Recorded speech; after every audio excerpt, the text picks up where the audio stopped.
to the show where we get changemakers, innovators, troublemakers to share the biggest barriers and obstacles that get in the way of getting things done.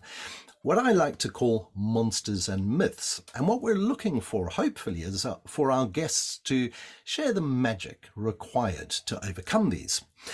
Today's guest is Ajit Chambers, and we have met each other in various circles, I think most recently at the banking scene as well in Brussels, Ajit. It's easy to recognize fellow troublemakers because their pain resonates quite deeply. And Ajit describes himself on his LinkedIn profile as a thoroughly committed business designer with extensive experience in talking tech to the boardroom, which I should imagine gives him a wealth of experience of at least encountering these barriers and obstacles. So Ajit, welcome to the show. Please, can you tell the audience a little bit about your journey to date, and we'll jump into the monsters and myths from there. Hi, Andrew. Hi, everybody. And just thank you for the opportunity to add some value to this. And, I've got a lot of respect for your show. And hence, let me start with my background. I'll keep it as concise as possible.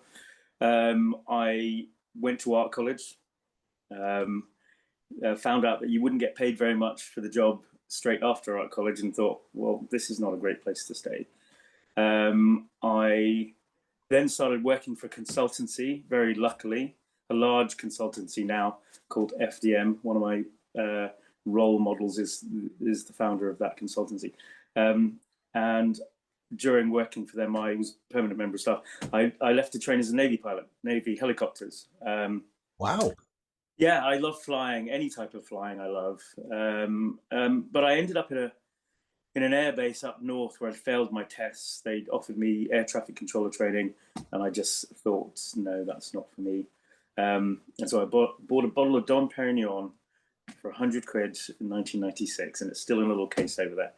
And I said I'd open it when I did something as equally special for myself. I then went back to FDM, and again, the founder, the mentor for many of us, always used to say in the morning, Google every other job for the first half an hour. We're the best, we always will be, and you can come back to us. And Rod is still, as I said, a mentor of mine. So that's my background, really tech across the trade floor. I'm very detailed and I'm very giving. So I ended up working for the board of the Barclays Group on a personal basis, 24 hours a day, doing it. The discussions between the board and tech teams in a large room. Being the interpreter. Yeah, because the board are asking the tech teams, sort of 20 people over there, to, can you do this? This is what we want. And they'd have a big discussion about it. And I'd say, well, the answer is yes. A discussion doesn't have to happen here.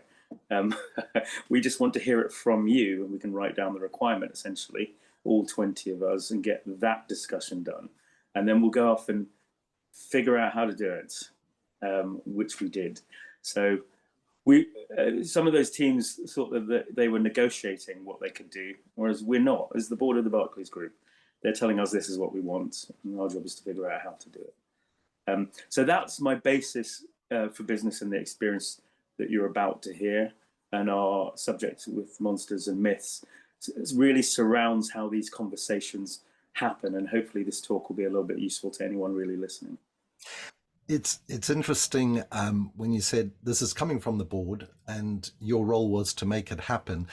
One of my monsters that has come up in the shows has been the Boardenstein.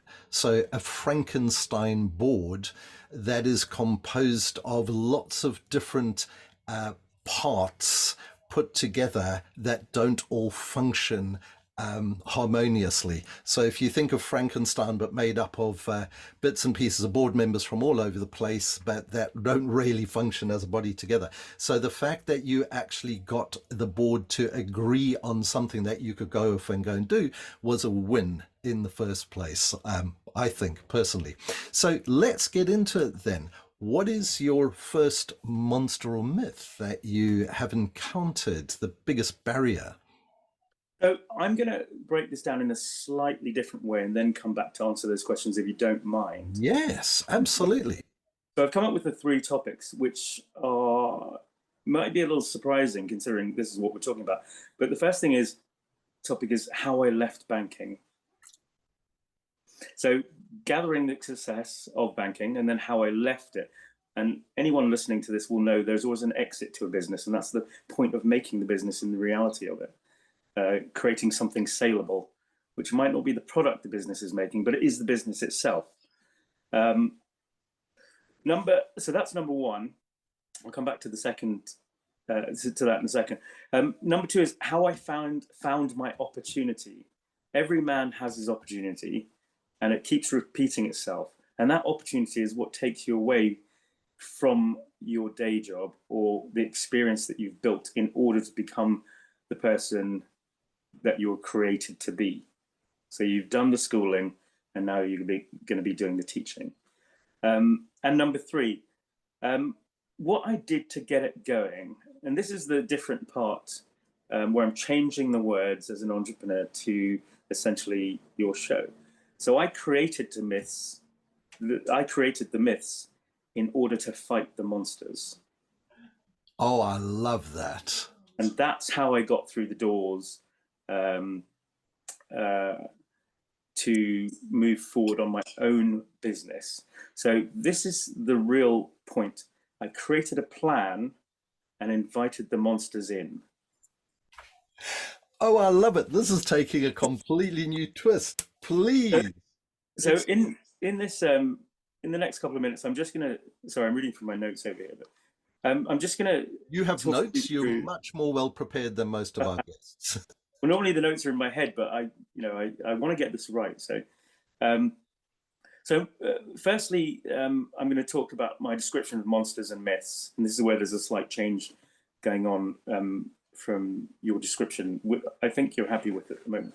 Absolutely. Firstly, and this is the most important thing I found out through the business I created, that the monsters are not who you think they are. The people that are known to be good in the world and name themselves as good are normally the baddies. And the ones that are you're told all over the press and the media that they're awful and evil people are the guys who will actually help you. And hence they're breaking the rules and guidelines in order to deliver things. And the people, the other side, who are pretending to be good, are busy trying to stop them. So when I say I invite the monsters in, I'm actually inviting those people in who will help my business work. So monsters are generally people who help themselves to leadership positions, promotions, etc., while faking being nice, using deceit to gain these positions. And that's the core of my talk, really. The switch to find out that a monster, as you hear about it, is normally actually the good person, but the real monsters are the very smiley ones who get to the top of the tree by pushing out of the way, and often say things like, "Hope you don't mind staying late, we've got you pizza." And you're like, well, you know what, I'm a contractor, I finish at 5:30, I'm 1 minute late, and pizza's not going to do it. You paid me for the work up until this time. So point number two on monsters, it takes a member of the public to feed a monster. A monster can't survive without food, and that food is provided by an uneducated person who falls for their traps. Stay another 2 hours and have pizza, you'll miss dinner with your wife and children, but I'm very charming and you love the company. Well, my old boss from FDM, Rod Flavel, taught me a manager should give you the right amount of work to do by 5:30. That's their job, is to give you the exact amount of work that you can take a bite out and do perfectly. Another example, if you're voting for a politician just so you can avoid being part of doing the work, you're feeding the monster. And much like I was a local councillor, and a member of my family complained about some of the work I was doing, and I said to him, "Well, why don't you help me with it?" And he said, "No, I'm really busy." And I said, "There it is. If you're not going to do the doing, I would suggest don't do the voting." So the second part of monsters and myths. I'll keep this short, but essentially, I created a plan with my experience in banking that was to create £4 billion worth of turnover in 26 years for the country, and 200 million within the first 3 years. But the point about that I'm making here is, when this plan came to market, I met with 69 different leaders of teams around the world, got them to sign NDAs, and they all turned down investment or partnership. However, when the plan came to market, all 69 leaders were in that room attempting to steal the product that I had created and win the bid. There's a surprise. You see my point. All the good people who pretended they were investors weren't there to invest. They were there to steal. And that goes back to my earlier notes. So I got to a position where, with these myths that I created, and some of these myths were ultimate intelligence. I pretended to be in my own head the most intelligent man in the room. And all I did by doing that was spending hours and hours Googling information, so that technically I had all the data like an encyclopedia. And then I only had to use my character to use that information.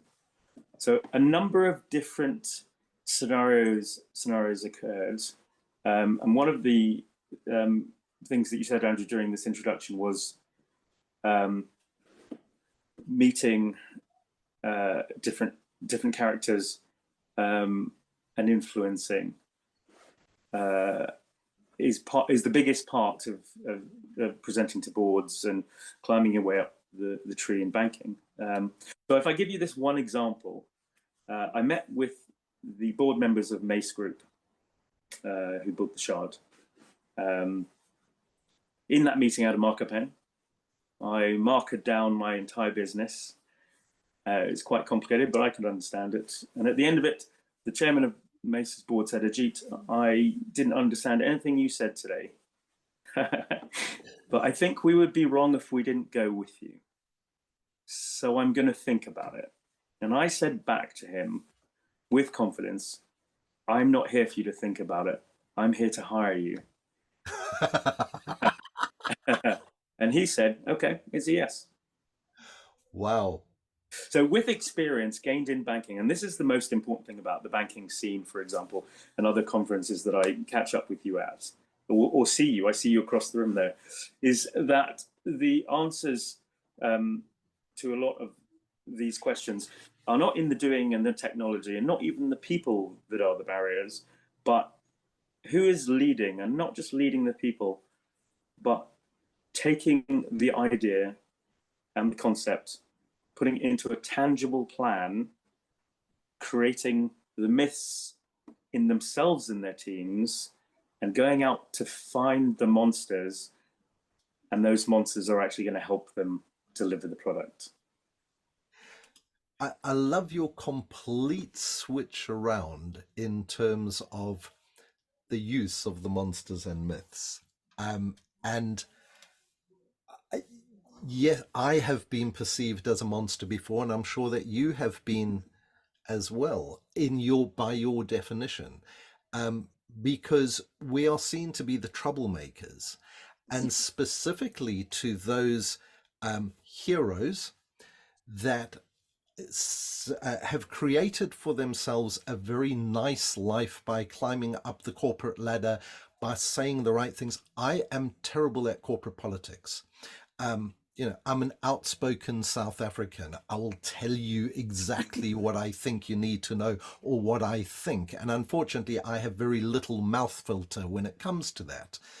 So as a result, I don't do the ass kissing and everything else required to be able to climb up, because if something is the wrong thing to do, I will stand by it's the wrong thing to do, and this is what you need to do as the right thing.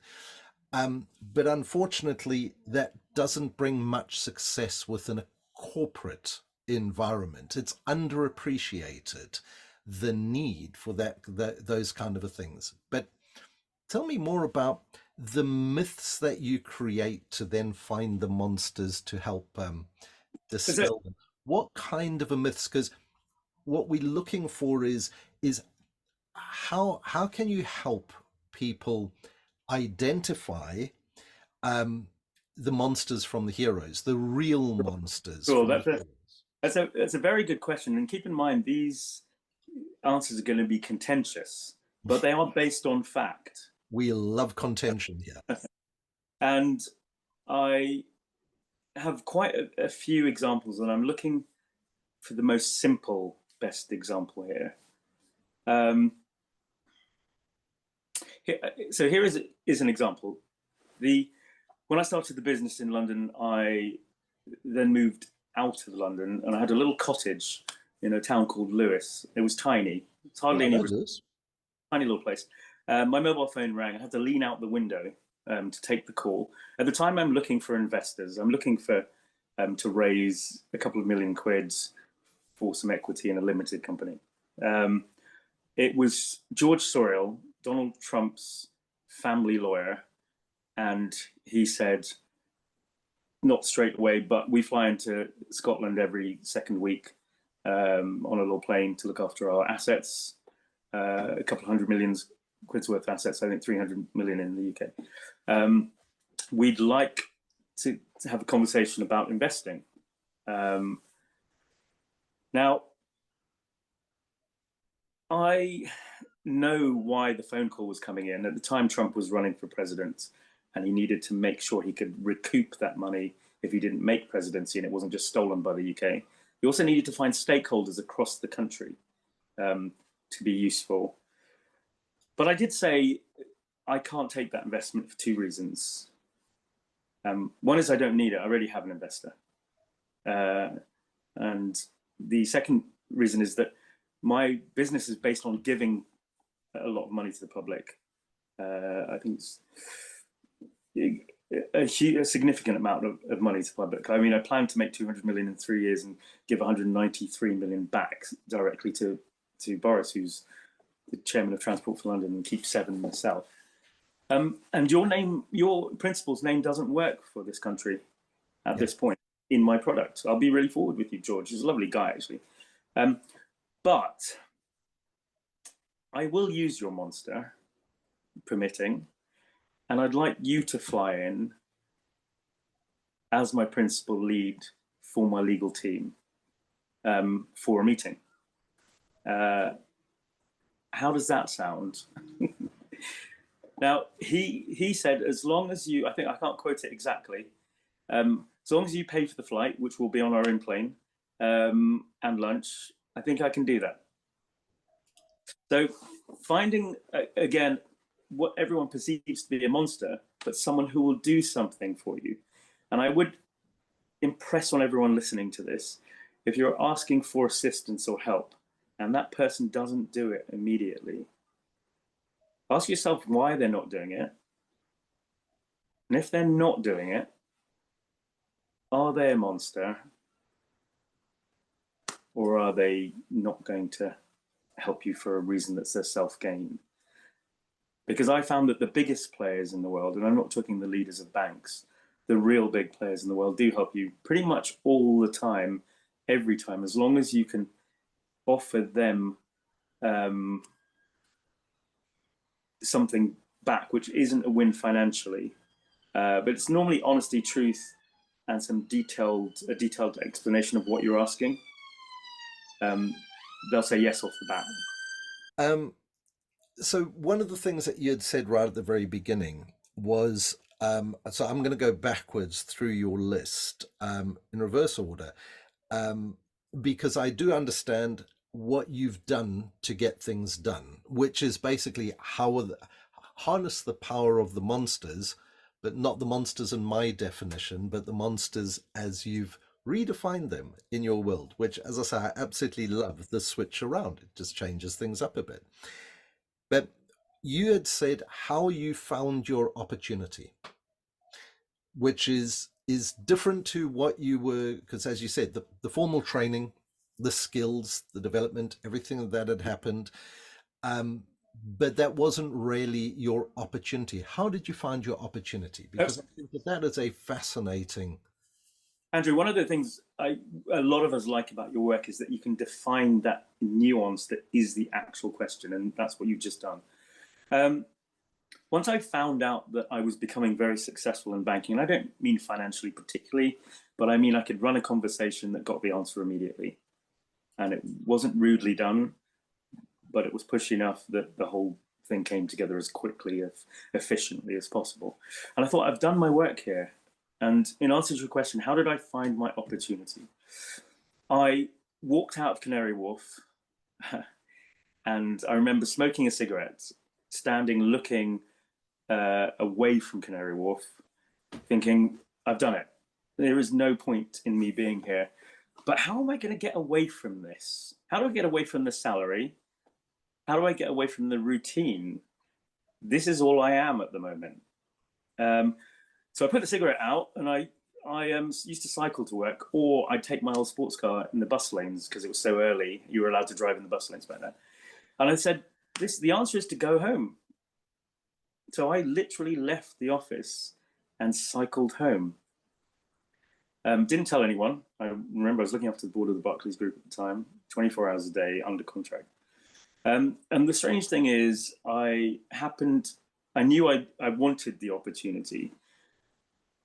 I always think that sometimes looking, when I'm looking for something particularly, it will find me first. It's like in the movies where they say you're looking for a criminal and you turn up in a little town in America. Well, you're the only new thing there, so he's going to find you first. And much like opportunity, once you start looking for it, if you can have identified what you want, which is I wanted more for my life.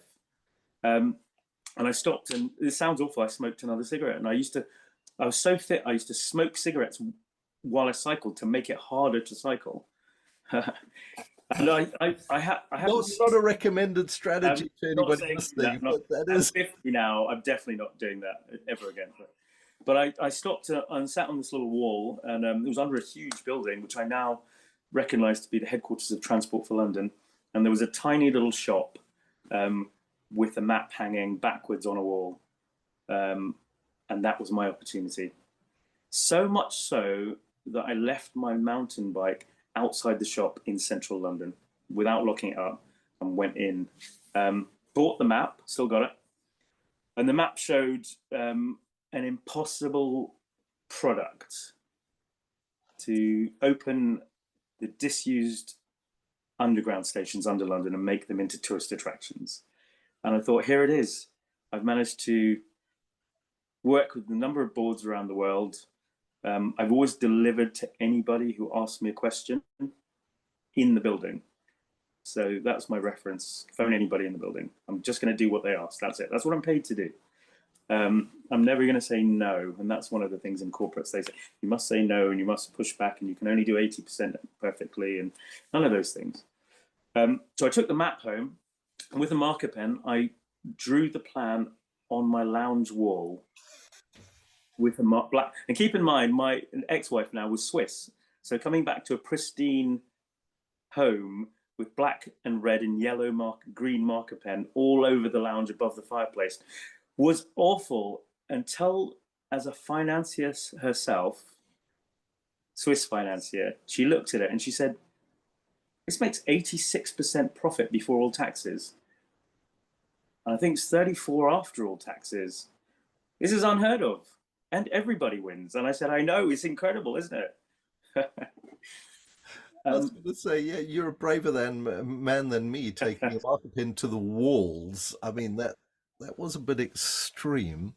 So that's how I mean, what was the flash of inspiration though? You've been working in banking and finance, and as you say, you wanted more, but the more wasn't necessarily It's physical more, financial more. It was just fulfillment, I guess, right? completely, completely. And when anyone asks me a question, I generally have the same answer. It's just said in a different way. So with this audience, the flash comes back to sitting in a meeting with Barclays where the head of tax had a little marker pen and was marking out all of this on a tiny little dry whiteboard, and this is what we're going to save 30 million in taxes. And I said, and in my head, I thought, you know what? There's no love in this presentation, but you're right. And also, we could be saving a lot more tax-wise if we had a product to run it through. Hence, me looking for an unusable asset.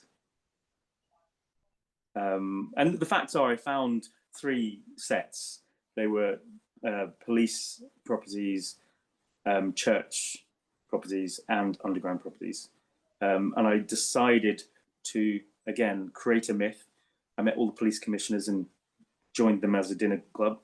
So to use their strength, the church was relatively untouchable. However, our first site was very right next to a church, and showed us that that kind of extensive portfolio will come to market at some point, but it's used as an asset for loans, etc., inside the church organisation. Whereas Transport for London was publicly owned by the taxpayer. Under the Wider Markets Initiative of 1998, every government department must make money out of their assets, including the dormant ones. So my base model was based on taking an asset that your taxpayer money had created and support. So every bit that's taken off your pound created these assets, and they're lying still.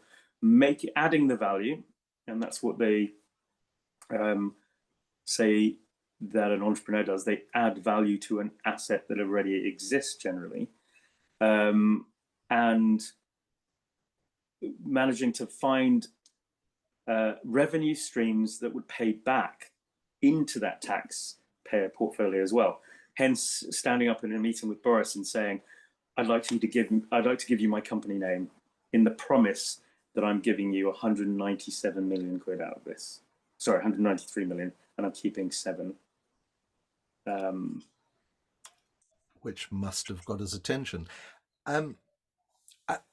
This is completely off the script and direction normally of Monsters and Myths, but I do find very fascinating. So this is not a pitch, but can you just share in the last couple of minutes what it is that you've actually done with those assets for the people that don't know, and what it is, how you have actually brought those to life and created something out of nothing, really? Because as you say, you've taken dormant assets and you've turned them into something that is not only revenue generating, but is actually net positive for society, for us as taxpayers and things like that. So this isn't an advertorial, but Sure. it's fascinating. So I think that the people who watch and listen to the show will be equally interested as I am in what is the specific, what's the name of the thing, and what are the things that you have done, and what are your plans for the future with it? Okay, so pulling back a tiny bit, I'm going to add, I found the stakeholders, the 11 monsters.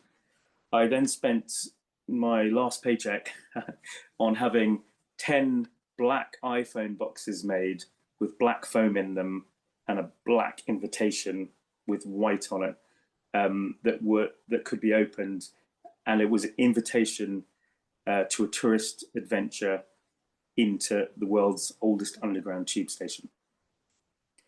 So I then cycled. I remember cycling to London and Partners. I think it was Visit London at the time, or the other way around. Boris Johnson's office, chairman of Transport for London, and the mayor of London, and a number of other Morris visitor publications, I think, a number of other stakeholders that I needed to put together in order to capture this product.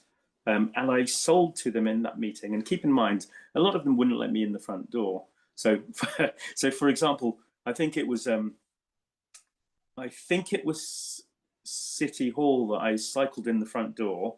You know what the security's like there. And he said, "You can't bring your bike in here." And I said, "Well, have it then." And and I walked past and managed to get into the lift and went up to Boris's office. There it was. Um, and those risks become a lot more easy when you have such a strong creation that's ready to go, such a strong plan. You know, one of those boxes was essentially £500 worth of iPhone box in perfect black with the old London Underground company written on it. And I said, "I've got a ticket for you for this adventure, Boris." And he said, "I'd love to come along." And I said, "Well, great, because I'm not allowed to do it without you." So I compromised 11 stakeholders um, to the point that I think it was London and Partners or Visit London who met with me and offered me. I mean, I generally don't make mistakes in calculations, but I calculated that 12% of my limited company was worth £240,000, and that's our deal we were making. So, but I always remember to keep a little quiet, and it turns out their offer was £2.4 million for 12%, because I got my numbers wrong. I mean, I don't know if you saw, I went on the Dragon's Den, and one of the reasons I did that was so I could know my numbers perfectly or be embarrassed in front of the world. But essentially, there is a longer story that your viewers will Google about this, which is I made the product so it could exist, and then I made the product so it could make me money in that order. So I did my self-education rather than just go out and be spat out at the top of the bank at the end of 20 years. And the company has been taken over through some fraud by two individuals in Transport for London. So it's a 40 million quid lawsuit waiting to happen. But tourist adventures. So if you have children and you don't want to go out of London, you just walk up to this place and they go down and they see where the people used to hide in the Second World War. They see where people used to push around the V2s as British Spitfires would try and shoot them down. It's all the real adventure. None of it's made up. It's not a false entertainment. It's all the actual history. And the beauty of London is the fact that these relatives whose parents probably worked in there may well still be here somewhere.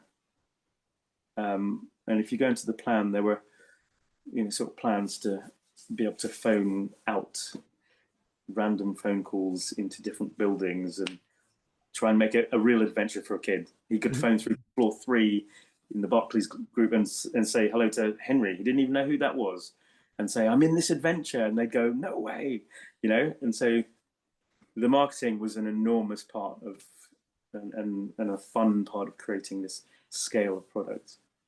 But just going back to the myths and monsters, I found the 11 monsters, the stakeholders. I created the myths in order to get them on board. Those myths all existed in my business plan, so they weren't untrue. They were simply created. And then the monsters helped you execute them. The monsters helped me execute, but I did have to, I think it was 12 public meetings with Boris. We finally got to a position where he wouldn't let me stand up, but I was at dinner with one of the police commissioners the night before, and he stood up and said, "Can you take Ajit's question?" I then had to offer to raise funds for an 11 million quid escalator for an old lady in West London in order to get the meeting with him. And he said, "I'll just take the meeting." And in the meeting, his first words were, "We think you've got something here." And that is the magic. The magic is what you have done by enabling all of this and getting them together. So I was always, the core of the show is looking for the magic. And in this particular case, the magic is you connecting the opportunities together to be able to create something bigger than other people could see and perceive at the time. So not easily replicable magic, I have to say, Ajit. That this is a unique quality of entrepreneurs in general, but not an easy one to replicate for most people. They can admire, they can recognize, but it takes a particular kind of spark and spirit, usually common amongst the people that I get on the show, which are the change makers and the troublemakers of the world.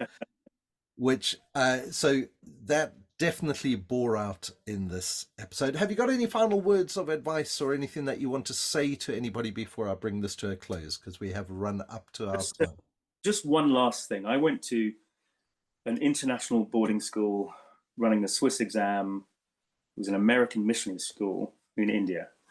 And they had a motto by Anatole France.